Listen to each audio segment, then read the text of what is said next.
Glory అన్నది ఆశ్రమం గారు అన్నది అయ్యానికి బ్రతుకొద్ది చనిపోదాం పద మీరు వేస్ట్. ఎందుకంటే అప్పటికే బాప్తిజం తీసుకోండి కానీ నాకు మారు మనసు లేదు. బాప్తిజం తీసుకోండి మారు మనసు లేదు. కానీ ఆ రోజు మధ్యాహ్నం 3 నుంచి రాత్రి 10:30 వరకు ఏడ్చానండి నేను. అందుకే ఈరోజు అంతా తెల్లవారంతా ఏడ్చుకుంటే ఉన్నాను. ఈరోజు అంతా కూడా ఉదయం ఎప్పుడైనా వర్షం పడుతుంది, ప్రభా సాయంత్రం వాతావరణం ఇవ్వండి ప్రభా, ప్లీజ్ ప్రభా. నేను కాల్ పట్టుకొని తెల్లవారు ఆత్మీయ సేవకు లైన్లో కలిపినప్పుడు కూడా నాకు ఏడుపు వచ్చింది.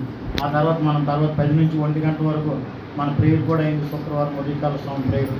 అప్పుడు కూడా ఏదేమైనా సరే ప్రభు మంచి వాతావరణం ఇచ్చారు. ఒక మాట చెప్తున్నాను స్నేహితులారా, నేను ప్రభుని నమ్ముకోక ముందు ఆత్మీయ సేవకులు మన చిన్న పాస్టర్ గారు అంటాం, చిన్న పాస్టర్ గారు ఇక్కడికి వచ్చేవారు. మాణిక్యమ్మ మన పార్వతి గారి ఇంటికి వచ్చేవారు. అప్పుడు నేను ఇండియాలో ఉన్నాను. నేను పరిచయం విశ్వాసం ఉంచలేదు. పాస్టర్ గారికి విశ్వాసం ఉంచేవారు. విశ్వాసం ఉంచితే వారేమో వచ్చి సువార్త చెప్పారు. తర్వాత పాస్టర్ గారికి పరిచయం చేశారు మాకు. మీరు నమ్మని స్నేహితులారా, యేసునామములో పులిపేట దగ్గర ఉన్నాను. చిన్న పాస్టర్ గారు వస్తే మాకు పండుగ, దేవునికి స్తోత్రం కలుగుతుంది కదా. అంటే డ్యూటీ చేసుకుని వచ్చేవారు.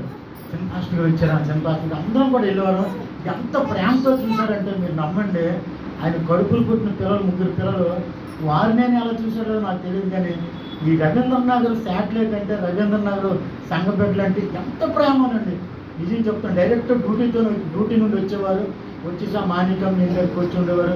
తర్వాత పార్వతి గారి ఇంట్లో మేము వెళ్ళేవారు. నేను గ్లోరీ 2 పిల్లలు కూడా వెళ్ళాను. చాలా బలపరిచారు.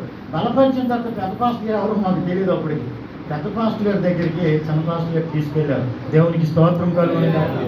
హల్లెలూయా. యేసుక్రీస్తు వారి దగ్గరికి ఆంధ్రయ్య పేతురు గారిని ఎలాగైతే తీసుకెళ్లారో మమ్మల్ని అలా తీసుకెళ్ళి పరిచయం చేశారు. ఆ తర్వాత ముంబై వెళ్ళారు. వెళ్ళిన తర్వాత కూడా మమ్మల్ని విడిచిపెట్టలేదు. ఆ రోజు కాదండి, ఈ రోజు కూడా